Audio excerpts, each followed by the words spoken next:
Bonjour tout le monde, bienvenue au podcast Sivalgo, le podcast qui vise à redonner des conseils, des astuces puis des techniques à l'industrie de la construction. Aujourd'hui, on a un invité très spécial qui va nous parler de la relève de son entreprise. Il a décidé de léguer son entreprise à certains employés. Il va nous parler un peu de son expérience, des processus, des bons côtés et des défis qu'il a rencontrés. Donc, j'ai le plaisir de présenter Richard Naud. Comment ça va, Richard? Ça va très bien. Et toi aussi, Alexandre? Ça va super bien. Donc, Ouais. Richard, c'est le président, directeur construction de groupe Allaire et Gens. Puis, dans le fond, on commence par nous parler un peu de toi, Richard. Parfait. Ben écoute, j'étais le président et directeur construction du groupe Allaire Gens parce qu'au 1er décembre 2024, j'ai vendu ce qui me restait de part dans l'entreprise. Donc, mais par contre, je suis maintenant un employé de la firme. Je suis encore à leur emploi. J'ai gardé quelques clients qui ne voulaient pas se séparer de moi. Donc, on a eu une entente ensemble, puis je m'occupe exclusivement de ces clients-là. Moi, je suis entré chez Allaire Gens, ça fait de ça 35 ans, comme arpenteur de chantier. Donc, j'avais une formation en technique de génie civil. Alors, je suis entré là au début comme technicien en arpentage sur les chantiers. Après une saison ou deux sur le terrain, les patrons de l'époque m'ont offert d'entrer dans le bureau en hiver pour commencer à faire des soumissions. Puis j'ai accepté cette demande-là. Puis finalement, j'ai eu vraiment un coup de foudre. Là. Je voyais vraiment que j'étais plus un gars d'administration puis de bureau plutôt qu'un gars de terrain. Donc, j'ai délaissé le terrain. Je suis devenu un estimateur à temps plein, chargé de projet. Et après quelques années, j'ai proposé au patron de l'époque de m'associer avec eux. Puis j'ai reçu un non catégorique et il n'en était pas question. Parce qu'à cette époque-là, ils ne voulaient pas vraiment... En quelle année, ça? Ça devait être probablement dans les années 85 à peu près, 85-87. Il n'était pas question pour eux de partager. Fait que finalement, malheureusement, ça a pris un peu de menace de ma part pour qu'ils finissent par ouvrir leur jeu un peu puis accepter finalement de partager. Fait que j'ai vécu ce processus-là d'achat d'entreprise à ma façon à moi. Mais à cette époque-là, l'entreprise, c'est quand même beaucoup plus petite que ce qu'elle est aujourd'hui. Donc, ça a été de façon très, très simple. On a établi une valeur. Il a fallu que je trouve du financement. Mais évidemment, comme je sortais de l'école, je n'étais pas finançable ou à peu près. J'avais que des dettes, pas d'actifs. Donc, il a fallu que l'entreprise endosse les emprunts que j'ai faits. Puis j'ai remboursé ça, puis c'est comme ça que j'ai acheté. Puis j'ai trouvé que c'était quelque chose quand même d'assez assez difficile et pénible. Fait que je me suis dit, si un jour on repasse à quelqu'un d'autre, on va essayer de trouver une autre méthode que celle-là. Donc, je suis devenu actionnaire après peut-être 4-5 ans à l'emploi de la firme. Je suis devenu un des actionnaires. Puis on a fait un bout comme ça. Puis on a commencé à se questionner vers les années 2005-2007, voir comment on allait faire un peu ce processus-là de relève, parce qu'un des associés qui était avec nous était quand même peut-être une quinzaine d'années plus âgé que moi. Donc, on a commencé à réfléchir à ça, voir comment on allait faire. Puis à l'époque, il y a des employés qui étaient à l'interne, qui ont manifesté aussi l'intérêt peut-être de devenir partenaires avec nous. Fait que, au début, ils ont vécu un peu ce que moi j'ai vécu. Mes deux partenaires, c'était pas mal un non catégorique. Moi, j'étais un peu plus ouvert à la chose. Tu l'as vécu, là, t'étais rendu de l'autre bord de la médaille. Rendu de l'autre bord, exactement. Puis j'aurais pu avoir la même réaction qu'à l'époque, puis dire non, je veux pas partager. Mais je voyais ça d'un autre œil parce que quand on réfléchit à ça, si on attend d'être prêt à vendre puis de ne pas avoir planifié de relève comme tel, ben, les acheteurs potentiels vont se faire relativement rares. Tu vas pouvoir vendre un gros joueur qui est déjà existant. Mais si jamais c'est le cas, ben, c'est quoi la valeur de ton entreprise? Dans le fond, lui, tout ce qu'il veut, c'est d'avoir tes employés finalement parce qu'il est capable d'acheter des équipements n'importe où. Il peut aller en encan, acheter des équipements usagés. Fait que donc, tu n'as pas grand-chose tant que ça à offrir qu'un peu de vaisselle, puis tes employés, ben, ils vont suivre ou ils ne suivront pas. Fait que je me suis dit, ben, c'est peut-être une bonne façon de commencer à le planifier pour être capable de vendre un peu peut-être au prix qu'on veut aussi.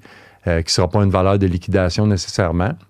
Fait que ça, c'est une première étape, là, de planifier la succession, dans le fond. Effectivement. Donc là, les employés qui avaient montré un intérêt pour ça, ben nous, on a reconnu que c'est des employés qui pourraient être intéressants parce que ce qu'on cherchait, c'est d'avoir une complémentarité avec nous. En fait, pour imager ça, on ne voudrait pas avoir, mettons, 4 actionnaires qui sont tous des ingénieurs. Tu sais, c'est le fun d'en avoir un ou deux, mais c'est le fun aussi d'avoir quelqu'un qui est très bon au niveau chantier, un surintendant, par exemple. C'est bon d'avoir quelqu'un qui se connaît beaucoup en machinerie parce qu'on dépense énormément d'argent sur les chantiers, énormément d'argent en machinerie.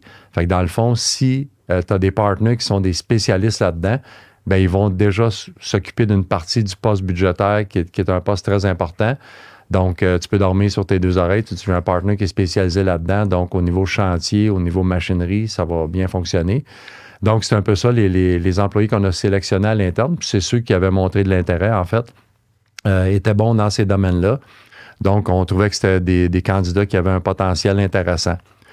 Ce que ça a fait, par contre, quand ce mot-là s'est passé un peu, ben là, tous les employés voulaient devenir des actionnaires. Fait que ça, c'est devenu un enjeu un peu. On ne voulait pas que ça devienne une coop non plus, là, où on est sans actionnaires. C'était-tu quelque chose que tu avais planifié, ça? Ben, en fait, je pensais pas que la réaction allait être comme ça, là, que à peu près tout le monde allait se montrer intéressé. Puis le mot s'est passé sans que ça... C'est passé assez vite, effectivement. Puis ça, c'est un peu le danger ou ce qui, des fois, va venir brouiller les cartes, justement, c'est que là, c'est la machine à rumeurs qui part, puis même des fois, ça insécurise certains employés. Ils disent, tabarote, ils veulent vendre, puis pourquoi? Puis, mais dans le fond, on vendait, mais on s'en allait pas. Là, c'était comme juste d'entrer de la relève tranquillement, pas vite. Fait que donc, ceux qui s'étaient montrés intéressés, ils étaient dans des postes où on pensait qu'on avait un besoin à ces endroits-là. Fait qu'on était d'accord avec ça. Fait que la première étape, ça a été de leur faire passer des tests psychométriques. Juste pour s'assurer, en fait, que ce qu'on voyait d'eux, c'était vraiment ça en dedans aussi. T'sais, on voyait le contenu. Le contenant, en fait, mais là, on voulait voir dans le contenu, est-ce que ça fonctionne avec ce qu'on voit dans le contenant. C'était un exercice fort intéressant. Il est sorti toutes sortes de choses là-dedans, mais ça nous a permis de voir que ce qu'on voyait des candidats potentiels, ben, c'était vraiment ça aussi quand on allait fouiller à l'intérieur d'eux-mêmes. Fait que ça nous a donc sécurisé. On savait à quoi s'attendre. Ça ne veut pas dire que tes partenaires que tu vas avoir sont parfaits dans tout, puis on ne l'est pas nous-mêmes de toute façon. Mais au moins, ce que tu veux t'assurer, c'est que ce que tu vois depuis, ça faisait peut-être 5, 6, 7 ans qu'on travaillait avec eux, bien, ce que tu vois d'eux, ça va être ça aussi plus tard, parce que c'est un peu une inquiétude. Tu te dis, la journée où j'aurais partagé une partie de l'entreprise, si là, ils deviennent, leur vraie personnalité fait surface, puis que c'est pas ce à quoi tu t'attendais, ça peut devenir problématique. C'est un gros risque, là, tu sais. Ça peut être un gros risque, effectivement. Fait qu'une fois les tests passés, puis on se dit, OK, ben ce qu'on comprenait de ces gars-là, ils sont vraiment comme ça. Fait qu'on s'est dit, parfait, ça fonctionne. Et là, on s'est mis à regarder, OK, comment on va le faire vraiment? Ben, la première étape, c'était d'évaluer la valeur de l'entreprise, en fait. Fait que, on s'y prend comment? Dans notre industrie, c'était difficile de trouver une méthode où tu dis que ça va être un multiplicateur du BAYA, par exemple. Il y a beaucoup d'entreprises ou d'industries qui fonctionnent comme ça. Oui, exact. Mais dans notre cas, à nous, il y avait tellement peu de comparables à vraiment notre type d'entreprise à nous que fiscalistes et comptables avec qui on travaillait disaient, ben, tu sais, la fourchette, elle va être large pas mal là, si on y va avec un multiplicateur de BAYA. Fait que c'est peut-être pas parfait non plus. Fait qu'on en réfléchissant à ça, ben, on a fini par se développer notre propre méthode. On s'est dit, dans le fond, notre entreprise, dans ce qu'elle fait, est-ce qu'on peut se dire qu'on a réellement de l'achalandage?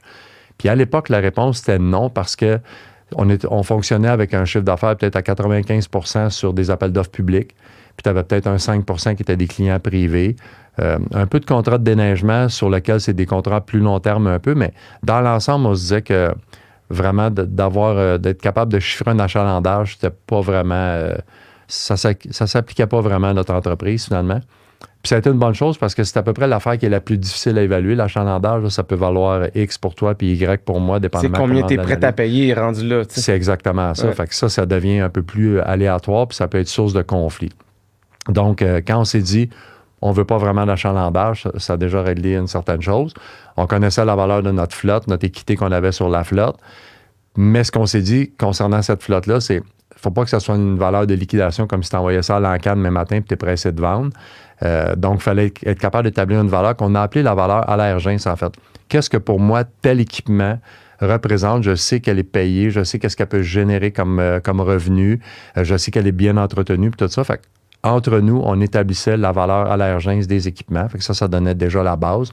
Donc, l'équité moins les dettes, ça donnait déjà une certaine valeur. Après ça, le reste, c'était de faire évaluer les bâtiments, les terrains, les propriétés qu'on avait. Fait que ça a été quand même relativement facile d'en arriver à un chiffre. Fait qu'une fois qu'on a eu ce chiffre-là, on dit, bon, ben parfait.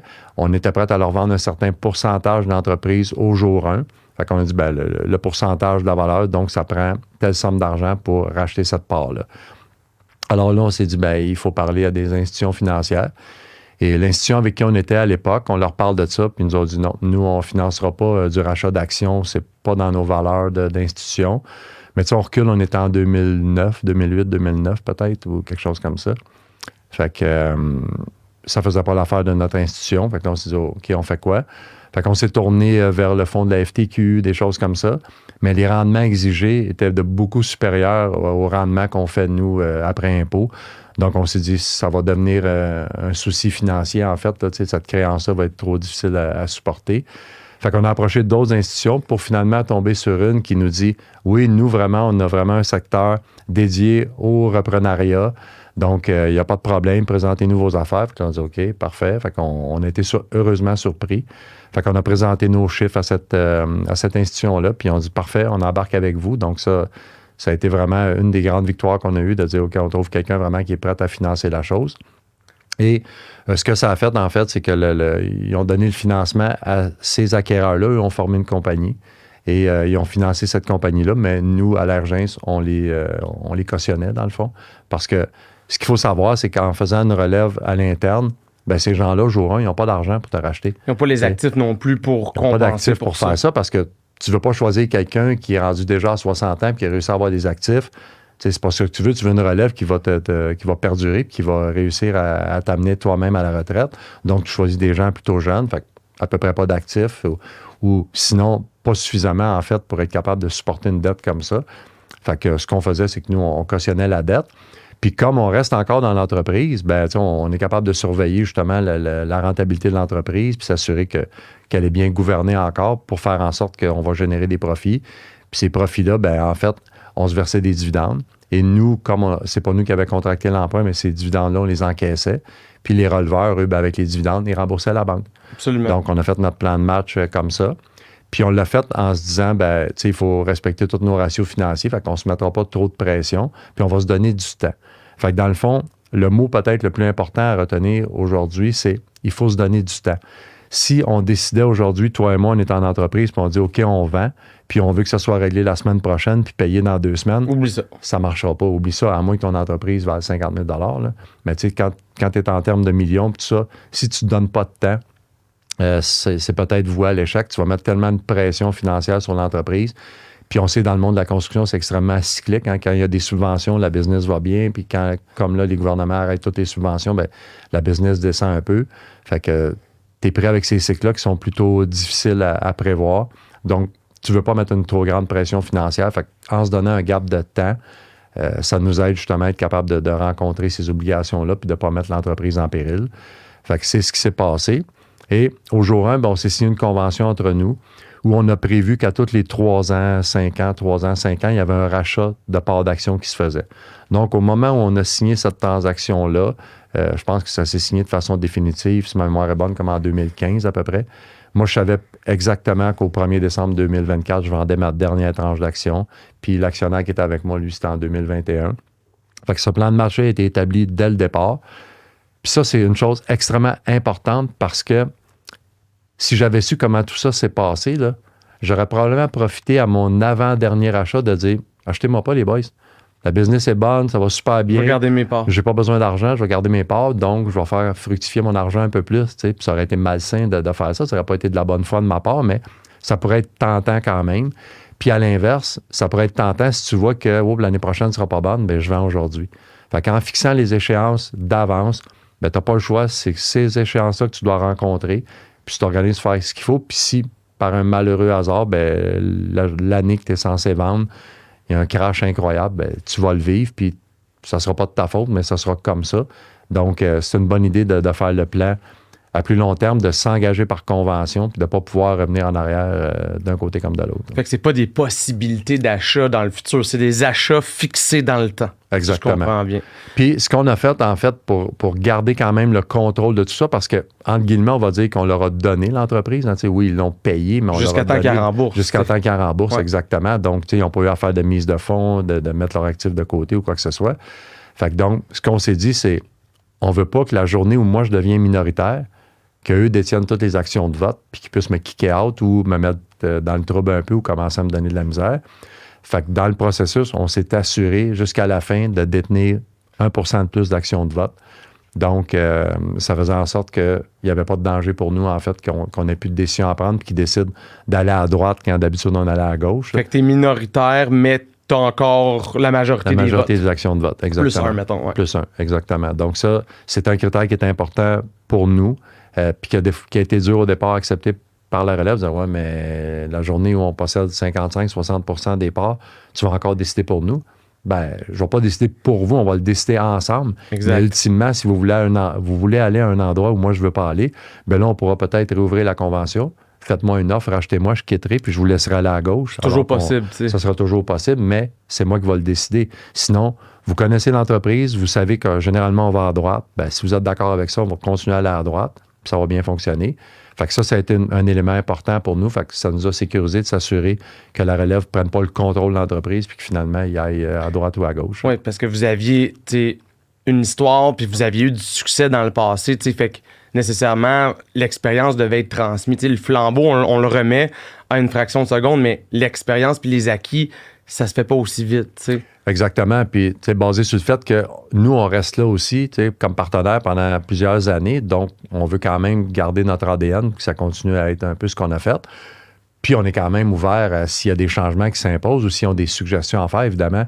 Tout ça, c'est toujours fait dans la collégialité. On tenait des comités de direction, on jase ensemble. Puis, si à un moment donné, quelqu'un pop une bonne idée, puis c'est une bonne idée, ben go, on y va. Pourquoi pas? Pourquoi pas? On n'est pas contre. Fait que donc, ça s'est pas mal bien passé. On a réussi à suivre toutes les étapes, à rencontrer chacune des échéances de rachat. Donc, ça a super bien été de ce côté-là. Puis, dans le fond, tantôt, j'ai entendu un autre mot que moi, je juge clé, là, c'est le cautionnement. Tout ça aurait été impossible si la compagnie n'aurait pas cautionné les acheteurs parce qu'au niveau de la banque, les individus n'avaient pas nécessairement d'actifs ou ils ne devaient pas mettre les actifs en péril. Fait que exact. Ça, j'imagine que c'est un move qui a rendu la transition possible. Absolument. Sans le cautionnement d'entreprise à l'Ergence auprès de la relève, cette transaction-là n'aurait pas pu avoir lieu. L'institution financière n'aurait pas suivi dans ces conditions-là. Fait qu'effectivement, c'est un point assez majeur aussi.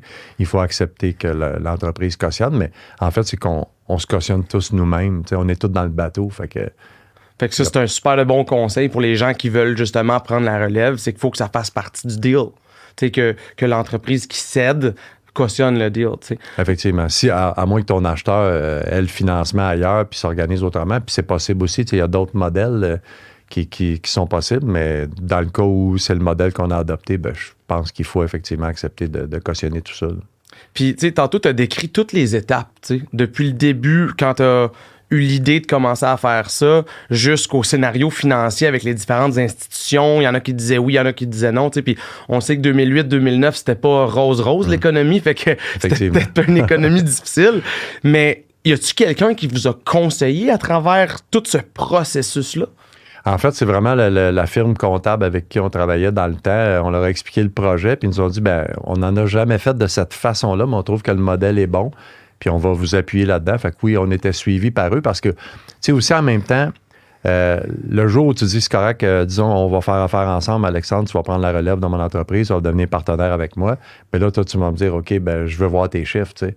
Mais on est toujours frileux un peu à montrer nos chiffres. Hein. Ça, c'est un peu comme baisser nos pantalons, là. C'est gênant un peu, fait qu'on se dit, ouais, je vais te les montrer, mais à quelle étape je te les montre? Ben toi, tu dis, écoute, faut que tu me les montres avant que j'achète. Puis, fait qu'il y a tout ça un peu qui est... C'est intéressant, ça. Creusons là-dessus, justement, comment ça s'est produit. Ça. C'est qui a baissé ses pantalons en premier? Bon, ben, il a fallu que ce soit nous qui le fassions, parce qu'en fait, eux en avaient déjà pas de pantalons. Donc, il a fallu nous baisser nos pantalons et accepter de leur montrer. Mais là, évidemment, on a préparé des documents, confidentialité, puis tout ça. Tu veux pas qu'ils décident, ben finalement, non, on n'achète pas, puis ils s'en vont chez un compétiteur, puis ils disent, voici ce qui se passe là, c'est ça le chiffre, c'est ça le rendement. Tu peux pas permettre ça. C'est pas souhaitable, à tout le moins. Fait que donc, des documents de confidentialité, puis là, après ça, ben, on commence à se montrer certains chiffres, puis après, ben là, eux, ils ont le choix de dire, est-ce qu'eux s'engagent aussi des professionnels autres pour vérifier tout ça, s'assurer que c'est correct. Dans notre cas, ça ne s'est pas rendu là parce que la firme avec qui on faisait affaire, c'est une firme qui était connue dans la région, puis toutes les rencontres se faisaient vraiment de façon très professionnelle, cordiale, puis tout était dit de façon très honnête, donc il n'y avait pas de cachette. Mais on leur avait dit, si vous voulez, vous pouvez vous prendre des avocats, des comptables. Mais si vous le faites, c'est sûr qu'on va amener peut-être différentes idées. pour se rendre au même objectif, des fois, il y a 2 chemins ou 3 chemins. Fait que ça va peut-être juste embrouiller le chemin. Puis ça me revient en mémoire, à un moment donné, il y a eu ça, effectivement. Là, ils ont parlé à quelqu'un est venu nous rencontrer, puis ils ont essayé de changer un peu le scénario, puis à un des partenaires, ça n'avait pas fait trop son affaire. Fait que finalement, ils ont repris le rang un peu, puis on s'est dit, on va travailler ensemble avec tout le même monde. Là. Fait que cette encartade-là, de faire un pas de côté, ça avait été plus ou moins bien. Puis c'est une autre chose, c'est à l'époque, on était 3 actionnaires. Puis chacun, on reçoit tout ça de façon différente. On a chacun notre personnalité, chacun notre perception. Fait que des fois, ce que moi j'entendais de la relève, je disais, ben oui, ils ont raison, c'est bien correct, mais mes deux partenaires trouvaient non, ça marche pas, puis vice-versa, tu sais. Puis ça peut être générationnel aussi, tu sais, j'étais le plus jeune du groupe, moi, fait que j'étais comme plus proche d'eux que plus proche du plus vieux avec qui j'étais partner. Donc ça aussi, des fois, ça fait un peu un clash sur la façon de recevoir les choses. Puis on part toujours de la prémisse où le jour 1, ils ne voulaient pas du tout vendre leur entreprise d'aucune façon. C'était les mêmes partners. Les mêmes que j'ai convaincus de ramener partner avec eux. Ils étaient encore là avec moi. Là. Fait que, donc, il y avait des fois un petit clash générationnel aussi. Il a fallu que tu te convainques une deuxième fois. Ouais, mais j'ai eu moins d'efforts à mettre, disons, moins de menaces à exécution. Mais ça s'est quand même assez bien passé, mais effectivement, on était accompagné par comptable, fiscaliste et compagnie. Puis après, ben, il y avait des enjeux qui se présentaient pour nous aussi comme propriétaires. C'est là, qu'est-ce qu'on fait? Est-ce qu'on se part une fiducie? Est-ce qu'on se part une compagnie de gestion? Est-ce que ça prend ça? Fait qu'il y a tout ça à mettre en route en même temps. C'est un processus qui s'est échelonné quand même sur quelques années. Parce que pendant qu'on fait tout ça, ben, on roule une business qu'il faut qu'il fonctionne, qu'il y a des échéances de quand tu déposes une soumission à 14 heures, c'est pas à 14h05. Fait que dans le train-train, puis comme on est une petite entreprise, on est multitâche, fait qu'on fait plein d'affaires, on travaille 60-65 heures par semaine. Puis à travers ça, il faut que tu trouves du temps pour réussir à parler avec tes futurs releveurs, tout ça. Fait que ça a pris quand même plusieurs années, je te dirais. Puis à un moment donné, à la fin, la potentielle relève était tannée. Il y avait l'impression qu'on essayait de noyer le poisson puis d'étirer la sauce un peu. Est-ce que tu dirais que tu as failli perdre le deal à un moment donné? Ça a failli, oui. Ça a failli parce qu'à un moment donné, écoute, si finalement... C'est trop long. Là, le processus n'en finit jamais. Fait qu'il faut vraiment un autre point clé, en fait, il faut se dire, malgré nos horaires chargés, il faut se geler du temps d'avance. Disons, une fois par 2 semaines, on se rencontre pendant 1 heure. Des petites bouchées à la fois. Des petites bouchées à la fois. On se donne des mandats, puis il faut que dans 2 semaines, ton petit mandat ait été fait. Donne un mandat à un professionnel, 1 mois après, ça rentre. Fait il faut se donner des échéances parce que si tu n'en donnes pas, dans notre tête à nous qui allons être des vendeurs, ben c'est pas ça qui est pressant. Puis dans la tête des acheteurs, ben ça devient pressant. Fait que ça peut être conflictuel aussi. Il faut se fixer des échéanciers et dire on a des étapes à rencontrer. C'est une bonne méthode. Puis tu sais, Richard, on dirait que tu as vraiment été au milieu de tout ça. Je me trompe-tu? Non, j'ai été pas mal au milieu de tout ça, effectivement. T'as-tu eu à gérer des conflits? Tu sais, t'as comme effrôlé le sujet tantôt. Je pense que l'audience va bien apprécier ça parce que c'est pas tout le temps rose, là, j'imagine. Là. Il y a sûrement eu des conflits Clairement. Que t'as dû tempérer, faire de la médiation et autres. Là. Clairement, effectivement. Puis c'est hyper important. Puis il y a des choses, des fois, que tu peux dire en face de tout le monde. Mais il y a d'autres choses, tu dis, OK, ça, j'ai un commentaire, mais je vais le passer à la personne en question. Oui, effectivement, il faut ramer d'un bord et ramer de l'autre, essayer de concilier tout le monde à travers ça. Là. C'est intéressant. Puis, tu sais, je reviens un peu au début quand on a parlé de trouver les bonnes personnes. Tu sais, les tests psychométriques, j'ai pas entendu ça souvent en construction, mais je trouve ça franchement intéressant. Le fait d'être capable de comparer la réalité avec notre perception. Est-ce qu'il y a eu que des succès là-dedans ou il y a des choses qui se sont révélées à travers cette histoire-là? Bien, ils se sont pas révélés les choses, ils se sont précisés encore plus parfaitement, si je peux dire, parce que les gens qui étaient intéressés à nous racheter, ils étaient quand même avec nous depuis plusieurs années. Fait que tu finis par les connaître. Puis souvent, ce que toi, tu n'as pas vu d'eux, ben, tu vas en entendre parler par en arrière. Tu sais, le monde de la construction, on est tous des mamères. Là, tu sais, ça plop, plop, plop, plop, plop. Fait qu'il t'arrive l'information de tout bord, de tout côté. Tu as besoin de la filtrer, mais des fois, tu te dis, ouais, ce que j'entends, ça peut faire du sens avec le portrait que j'ai de l'individu. Fait que dans le fond, on n'a pas eu de surprises qui ont dit, tabac, je voyais pas cet individu-là de cette façon-là. Ça nous a plutôt amené au cœur même. Puis, on n'a pas... moi, j'ai pas grande notion en psychologie, là, tu sais. Fait que avec la dame qui s'était occupée de ça, elle nous a fait comprendre un peu certains mécanismes, puis elle nous a dit, ben dans son rôle à l'interne, cet individu-là, c'est parfait. Mais cadrez-le dans ce rôle-là, puis c'est bon là-dedans, puis il y a tel piège à éviter. Fait que sachant ça, ben on s'est dit, OK, on connaît les forces de chacun, on va travailler là-dedans, on reste chacun dans notre carreau, puis on s'assure que tous les carreaux se touchent. Donc, il y a un lien entre nous tous, mais il faut rester dans ce carreau-là. On est bon et efficace là-dedans. Fait que ça nous a permis de voir ça. Puis à travers ça, on a reçu des trucs un peu aussi là, de planification, de gestion, de contrôle, tout ça. Puis encore aujourd'hui, ça arrive qu'à un de mes anciens partenaires de la relève, je lui dis, rappelle-toi des 4 lettres, là, le PODC, là, le C n'a pas été fait. Tabarouette, le C n'a pas été fait. Fait qu'on a gardé des choses de ça. Des fois, on en rit un peu aussi, là, mais il y a du bon à faire ça. C'est un processus intéressant. Fait qu'il y a eu quelqu'un aussi, en plus de la firme comptable, qui vous a aidé à structurer le deal financier. Ouais. Vous avez eu un autre espèce de mentor ou un coach dans la test de personnalité ou comment c'était quoi le rôle? C'est une firme qui offrait ce service-là là, de relève d'entreprise puis d'accompagnement puis il te faisait penser à différents aspects, la convention, tout ça. Donc, c'est une firme qui offrait ce service-là là, à l'époque. Là. C'est franchement très intéressant, tu sais, parce qu'on a toutes des forces puis des faiblesses, puis de se mettre dans un carré où est-ce que, mettons, ma personnalité avec Alexandre, beaucoup d'énergie, je fais telle activité, mais faut pas que je sorte de ce cadre-là parce que je suis une petite boule de feu dans le carré, mais à côté, je peux être une tornade, tu sais. Exact. Puis tu pourrais faut que les carrés se touchent. Ça, j'ai trouvé ça bien. Tu pourrais devenir dangereux si je t'amène à une réunion de chantier avec un donneur d'ouvrage public, puis qu'à un moment donné, tu pars, là, je veux dire, oublie ça. Là, en fait, c'est déjà arrivé. Sur un chantier avec la STM, le feu pogné. J'en doute pas. J'ai pas eu le droit de retourner au chantier tout de suite, mettons. Ouais, c'est ça. Fait que, tu sais, ça a été important. Ça nous a fixé un peu là-dessus aussi, puis d'être capable de faire un plan de marche. Mais il faut s'assurer, par contre, que les carrés se touchent. Tu sais, la journée que les carrés se touchent plus, donc que chacun travaille en sillon, puis là, ça marche pas. Là. Moi, je trouve que c'est super bon pour tout le monde qui entreprend une relève. Les carrés qui se touchent, je trouve ça incroyable comme conseil parce que ça veut dire qu'il n'y a pas d'angle mort. T'sais. Tout le monde gère un bout, puis c'est complet. Exact. C'est une belle image, c'est facile à retenir. Tu fais quelque chose, il faut que toutes les pièces se touchent. Si les pièces se touchent pas, il n'y a pas d'unité, ça marche pas. Puis, tu sais, tantôt, on parlait des défis de conflit. Mais y a-tu eu des défis de confiance? Je veux dire, là, tu as un staff, je sais pas si vous avez toujours été autour d'une centaine, là, mais vous avez une grosse équipe. Un peu moins, mais là, on est au-dessus de 100. Fait il y a une grosse équipe, il y a des travailleurs là-dedans, il y a des opérateurs, il y a des arpenteurs, il y a des journaliers, il y a plein de monde, mais à travers ça, il y a aussi des clients, là.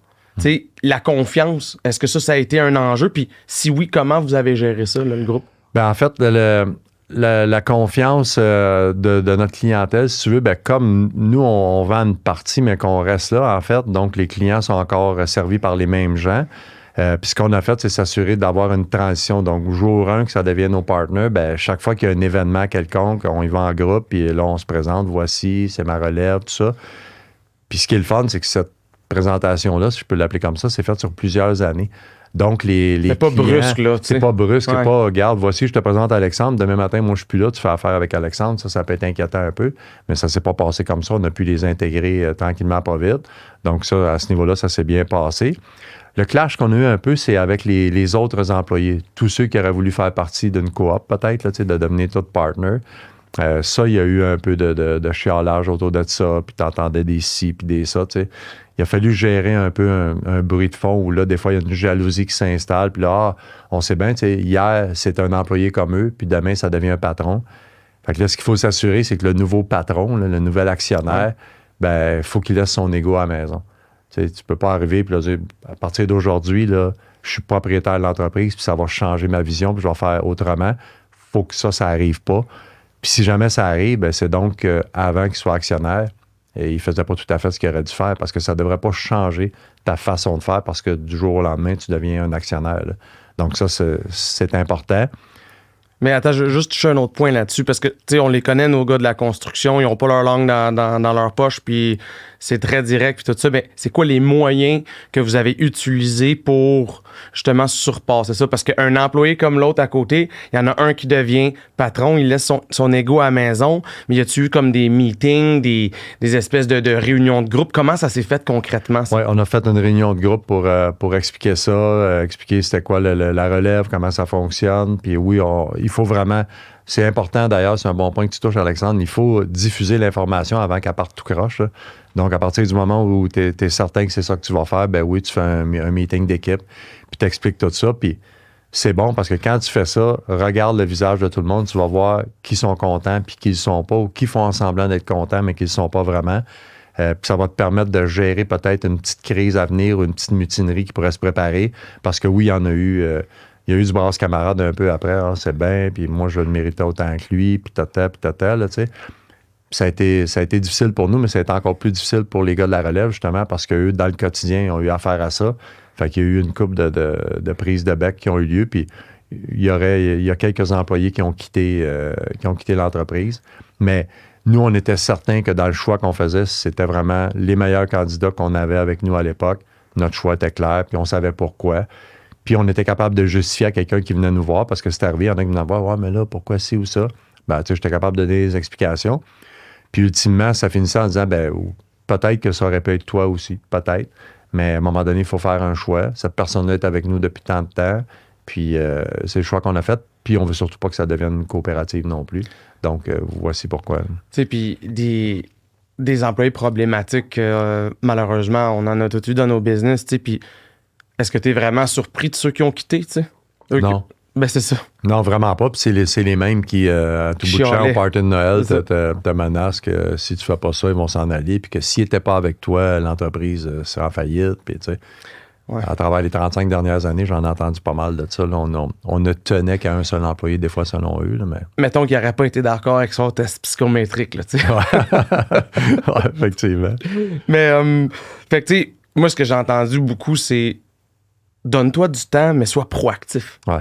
Parce que c'est pas une question de contrôler, mais c'est une question de que le message il sorte bien, tu sais, parce que après ça, le jeu du téléphone, c'est rendu une autre histoire complète à l'autre bout. Ça prend des proportions incroyables. Puis là, t'entends la compétition qui dit « Hey, ça brasse chez Allergin, ils sont en train de tout vendre. » Puis tu sais, là, ils aiment ça en mettre. C'est pas ça pantoute. Mettre l'huile sur le feu un peu, c'est pas ça pantoute. Au contraire, on se met une base encore plus solide. On a encore des partenaires avec nous qui vont emmener d'autres choses. Puis ça, fait que c'était très positif, mais des fois, le message, il sort négativement. Mais tu as touché un bon point. Il faut se prendre longtemps d'avance, mais il faut se donner des échéanciers. Puis il faut être très, très proactif. Il faut contrôler le message aussi. Puis, parce que si tu n'as pas le temps, ça sort, tu veux pas dans le feu de l'action, ça sort tout croche. Puis si tu n'as pas planifié, tu sais, dans le fond, tu peux voir ça comme un projet de construction. Tu sais, il y a des étapes. Ouais. À chaque étape, on a des ressources qu'on a besoin. Puis on fait ça à travers le 65 heures semaine, tu sais. Exact. Fait que c'est vraiment phénoménal de ton histoire, Richard. J'apprécie beaucoup. Maintenant, je veux peut-être aller dans la dernière section qui est plutôt ton rôle à toi. Comment ça l'a évolué? Puis qu'est-ce que ça t'a fait en tant qu'entrepreneur? Parce que de ce que j'ai compris, t'as fait toute ta carrière, là. Presque, oui, c'est ça. J'ai travaillé, en sortant de l'école, j'ai travaillé pour 1 ou 2 employeurs différents sur 2 ou 3 ans. Fait que c'est ça, oui, ça fait 35 ans cette année que je suis là. Évidemment, comme j'ai été le dernier à être racheté, ben, tu sais, le jour 1 qu'on a vendu à la relève, la veille, en fait, on était 3 partenaires à l'époque. La veille, on a racheté un des partenaires. Fait qu'on est devenu 2. Puis le lendemain matin, on est passé de 2 à 5. Donc, puis celui qui restait avec moi, qui était d'origine, lui est parti en 2016. Donc, de 2016 à 2024, je suis devenu le président de l'entreprise.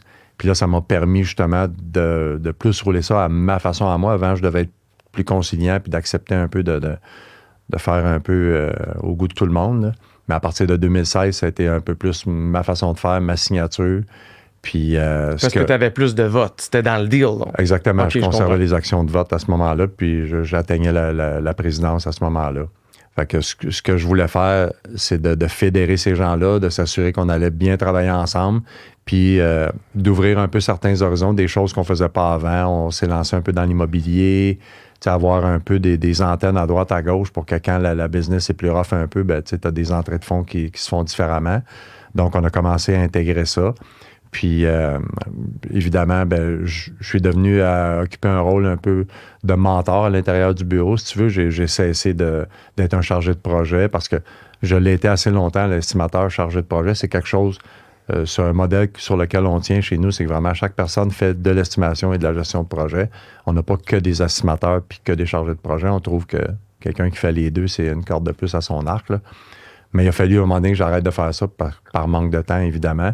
Puis de prendre le côté administratif que je possédais moins parce que c'est jamais moi qui l'avais fait. Donc, il a fallu que j'apprenne aussi là-dedans. Mais j'ai un contrôleur incroyable au bureau. Donc, j'ai pas eu à mettre tant d'énergie de ce côté-là. La confiance était là. Puis ce département-là allait super bien. T'as-tu fait ça par choix ou par obligation, cette transition-là d'adorer gérer des projets puis de les amener à l'exécution à « là, je suis un administrateur ». Je l'ai fait par obligation, mais je suis resté quand même le directeur construction, donc je suis au courant de tout ce qui se passe. Je me suis pas déconnecté de ça parce que ma force était là, puis ma base est là. C'était ton carré, ça. C'est vraiment, j'étais dans mon carré exactement. Fait que dans le fond, ce que j'ai fait, j'ai gardé le même carré, mais je m'en suis à côté un autre. Tu sais, je me suis occupé de 2 carrés, si tu veux. Mais ce carré-là, j'étais vraiment fort dedans. Puis je voulais continuer à le superviser d'une certaine façon, puis à m'assurer que tout fonctionnait bien selon les connaissances et les compétences que j'avais acquis avec le temps. Donc, j'ai lâché la popote, je me suis enlevé les mains dans la pâte, mais j'étais comme encore le chef de cuisine à regarder un peu, s'assurer que tout fonctionne bien. Puis ça, c'est vraiment le fun à faire. Pour vrai, là, ça m'a nourri de façon incroyable parce que là, tu as du temps, enfin, pour être capable de déléguer ton savoir. Tout ce que tu as appris pendant 25 ans, 30 ans, mais là, tu es capable d'en faire bénéficier les autres. Je disais souvent, un peu à la blague, quand quelqu'un me racontait son problème, je disais, OK, je peux te donner 3 façons d'éviter de recevoir une tape sur la gueule. Parce que moi, je les ai eues, ces tapes sur la gueule-là, pour le même cas. Donc, je vais t'éviter. Tu vas peut-être en recevoir un autre, mais tu ne recevras pas les 3 mêmes que moi, j'ai eu. Tu fais sauver du temps, là. Tu fais sauver du temps, exactement. Puis, on avait instauré aussi des réunions d'équipe, une fois par semaine, réunions de planification pour voir ce qu'on fait. Puis, tu sais, on est 7-8 autour de la table. Puis, des fois, je voyais qu'un chargé de projet n'écoute pas trop, puis un peu, là. Ouais, mais on parle pas de mon projet, c'est pas grave. On parle de nos projets. Puis peut-être qu'avec l'expérience que tu as, à un moment donné, tu vas entendre quelque chose, tu vas te dire, tabarouette, j'ai vécu ça, moi, une fois dans ma vie. Ça te permet d'apprendre. Puis voici ce qui est arrivé, puis voici ce que j'ai fait ou pas fait. Puis on verra si ça s'applique à notre cas. Puis peut-être que tu vas nous aider. Fait que c'est pas vrai que tu peux pas nous aider, même si on parle pas de ton projet. Puis ça, c'est excellent. Ça a créé vraiment une synergie. Puis tout le monde participe. Puis dans 8 têtes, il y a 8 fois plus d'idées que dans une tête. Puis quand, Alexandre, toi, tu as un problème, tu viens que tu vois plus clair. Puis ton problème, qui des fois est extrêmement simple, tu as la face tellement collée dessus que pour toi, le problème est immense, puis nous, on trouve une solution en criant lapin. Fait que ça, c'est important à faire. Fait que c'était ça mon rôle, un peu de m'assurer. Je ne gérais plus aucun projet, mais j'étais au courant de tous les projets. Puis je voulais que tous les chargés de projet soient au courant de tous les projets. Comme ça, si à un moment donné, ils disaient « Hey, un tel, la semaine passée, il a dit qu'il avait besoin de telle affaire, là, j'en ai. J'ai du déblai, j'ai ci, j'ai ça, je peux t'aider. » Tu sais, j'entends tellement d'histoires de compagnies que tout travaille en silo. Puis finalement, tu te rends compte que quelqu'un dans cette compagnie-là cherchait du déblai, puis cherchait du remblai, puis l'autre à côté avait un déblai, mais au lieu de l'envoyer chez son ami de la même compagnie, il envoyait ça ailleurs, puis il payait un frais de don. Puis ils se parlaient même pas, là. Ils se parlaient même pas parce qu'il n'y a pas de synergie. Fait que ça a été quelque chose qu'on a mis en place, puis qui était important. Puis moi, de faire ça, c'était gratifiant parce que je pouvais faire vraiment prendre le temps de partager mes connaissances acquises avec le temps. Puis c'est extrêmement gratifiant de faire ça. Tu as l'impression d'avoir du payback un peu. Tu as trimé dur toute ta vie, tu as eu des tapes à la gueule, tu as accumulé des expériences. Mais là, enfin, tu as la chance de faire valoir ça auprès de tes partenaires. C'est super le fun. Tu redonnes, ils s'améliorent, puis ils collaborent. Moi, je connais beaucoup de gens qui auraient dit, c'est un gaspille de temps d'avoir 8 personnes qui sont pas concernées dans un meeting. Sauf qu'il faut considérer l'apprentissage puis la force d'un groupe. Exact. Puis, nous autres, chez Civalgo, la collaboration, en quelque sorte, c'est ça qu'on fait. Là. On attache les acteurs ensemble, puis on se fait des passes à la palette. On aime le hockey, on se fait des passes à la palette. Exact. Pourquoi pas récupérer l'effort de l'autre gars à côté, puis l'utiliser à notre avantage. Fait que moi, j'adore ça, entendre des histoires comme ça. Puis, j'entends aussi un aspect émotionnel, une fierté de pouvoir transmettre. Tu as travaillé fort toute ta vie. ça doit avoir fait quelque chose quand même de tout récemment ou l'année passée, en fait, de léguer tes dernières parts. Qu'est-ce que ça veut dire? Je te dirais qu'au party de Noël qu'on fait toujours en décembre, là, ça venait d'avoir lieu. J'ai vendu mes actions au 1er décembre 2024. Fait que le party de Noël 2024, ça a été mon élocution la plus courte de toutes mes années à la présidence d'Allergens. J'avais la gorge nouée, disons, puis beaucoup d'émotions, de la fierté aussi d'en être arrivé là, cet accomplissement-là. Extrêmement fier de ça. Mais c'est effectivement, oui, c'est très, très, très émotif. Puis il faut faire attention à ça, justement. Il ne faut pas que ta partie émotive prenne le dessus sur ton rationnel non plus. Là. C'est important de les vivre, ces émotions, mais il faut rester quand même cadré. Tu sais, c'est vraiment... Moi, j'entends l'expérience, puis c'est une belle expérience, puis je le sais que tu nous as parlé de certains défis, de certaines problématiques que tu as su gérer, mais tu sais, à travers toutes les fiertés, c'est laquelle que tu es la plus fière, en fait? Bien, en fait, je pense que c'est d'être devenu, on est reconnu, en fait, comme le leader régional. Tu sais, on est en banlieue, on est à Granby, là, mais d'être reconnu comme le leader régional dans les travaux de génie civil, d'infrastructure, ça, c'est extrêmement intéressant. De voir alentour tout le temps notre machinerie, nos camions, tout ça. Puis, c'est tout le monde que je croise avec les années, ils savent que je suis chez Allergens. Ils me disent, tabarouette, il y a de la business cette année, on voit partout. Puis ça me rend extrêmement fier. C'est gratifiant. T'sais, nous, on travaille vraiment localement. Là, si on est capable, dans un rayon de 30-40 km, si on est capable d'aller chercher notre chiffre d'affaires, on est content de ça. Nos employés sont contents de ça parce que la nouvelle génération, c'est pas comme avant. Là. Avant, on revenait chez nous à 7 heures le soir, on soupait, puis on allait se coucher. Puis on recommence le lendemain. Puis on recommence le lendemain. 6 jours sur 7. Puis on travaillait le samedi jusqu'à midi. On se disait midi, mais ça lâchait à 15 heures. Là. Mais donc, c'est ça, nos employés sont contents parce qu'ils sont capables d'être à la maison à 5h30, 6h moins quart, s'occuper des enfants aussi, c'est important. L'équilibre, là. L'équilibre. Puis l'importance, en fait, de chacun des aspects de ta vie a changé avec le temps. T'sais, nous, avant, c'était le travail en premier, la famille en deuxième, les loisirs en troisième. Ça a basculé un peu aujourd'hui, je te dirais. Là. Chez nos employés, souvent, ça va être la famille en premier, les loisirs en deuxième, le travail en troisième. C'est générationnel. Là, c'est générationnel, effectivement. Ouais. Ça, c'est quelque chose, d'ailleurs, que j'ai eu à m'adapter un peu. Là. Ça fitait pas dans le carré, ça. Ouais, c'est ça, ce carré-là, il touche pas au mien. Ça a été difficile un peu, mais en même temps, après, il faut l'accepter, il faut faire avec. Tu as le choix de te rebeller et de dire non, ça ne marchera pas de même, on va continuer à travailler comme avant, mais tu vas travailler tout seul, il n'y aura plus personne. Puis c'est de la flexibilité, là. On le sait en ingénierie. Là. Moi, je dis ça tout le temps à des personnes proches dans ma famille, c'est comme la rigidité, ça casse. La flexibilité, ça passe à travers. Exact. Fait que peut-être pour conclure, tu peux nous parler un peu de la vision de la relève. C'est quoi le but, là? Où est-ce qu'ils vont amener ça à Allergens? Écoute, je pense qu'ils vont quand même garder le cap sur ce qu'on fait, là, le type d'activité, le rayonnement qu'on a. Je pense qu'ils vont garder le cap là-dessus. Ce qu'on a intégré avec Allergens aussi, c'est du développement immobilier. Là. Eux, maintenant, il y a un projet qu'on a acheté ensemble. Donc, c'est vraiment drôle parce qu'en fait, maintenant, ces gars-là se sont rendus mes employeurs. Mais ce sont aussi en même temps mes partenaires d'affaires dans du développement immobilier. Donc, on a comme 2-3 chapeaux. Deuxième business comme là à côté. Exactement. Puis c'est super le fun parce que ça me permet de rester en contact avec ces gens-là. Comme je te dis, je suis un employé de la firme. Il y a 3-4 clients pour qui on travaillait dans l'immobilier, des clients privés. Puis quand ils ont su que j'allais partir, ils ont dit, boy, viens travailler pour nous. Deviens un consultant, viens travailler pour nous. OK, travailler pour vous, on va faire quoi? Ben, tu vas pouvoir t'occuper de demander des prêts en excavation, tout ça.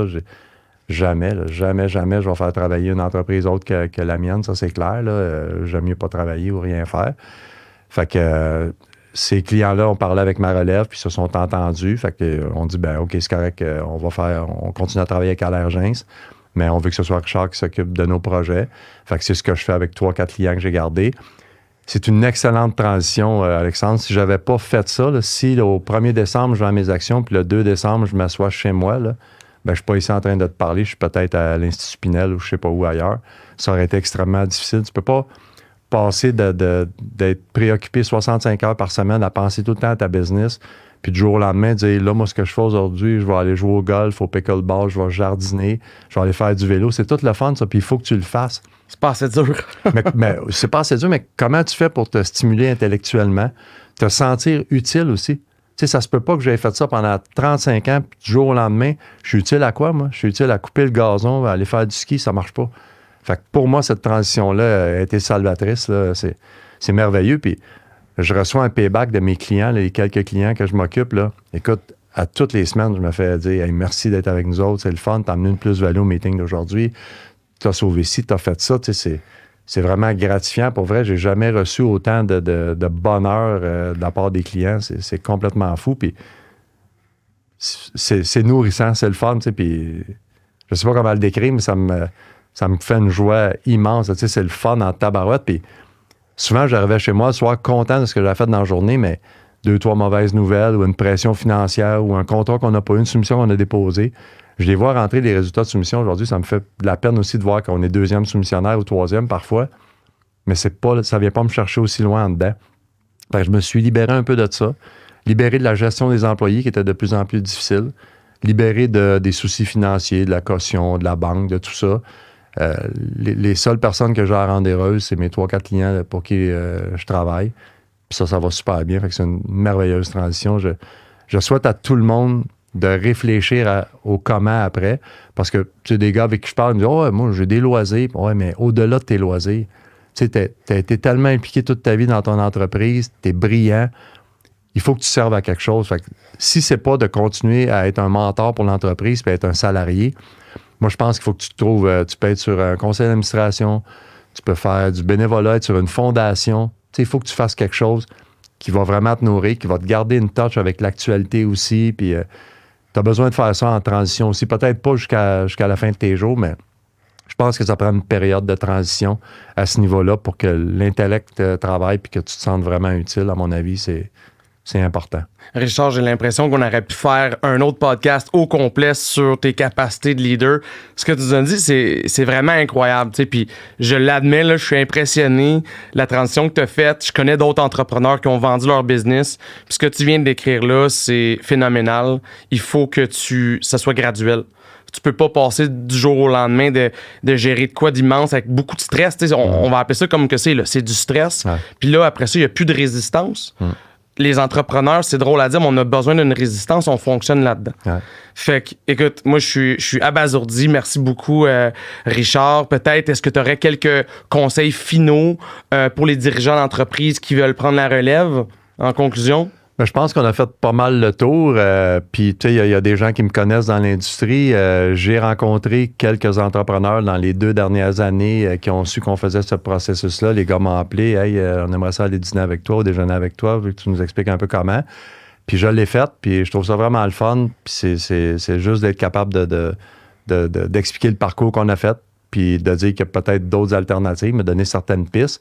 Fait que si jamais il y a des amis à l'écoute qui ont envie d'en entendre un peu plus ou qui ont envie de me parler, ça va me faire plaisir. Il n'y a pas de cachette là-dedans. On n'a rien à cacher dans ce processus-là. C'est vraiment plaisant de pouvoir partager cette expérience-là.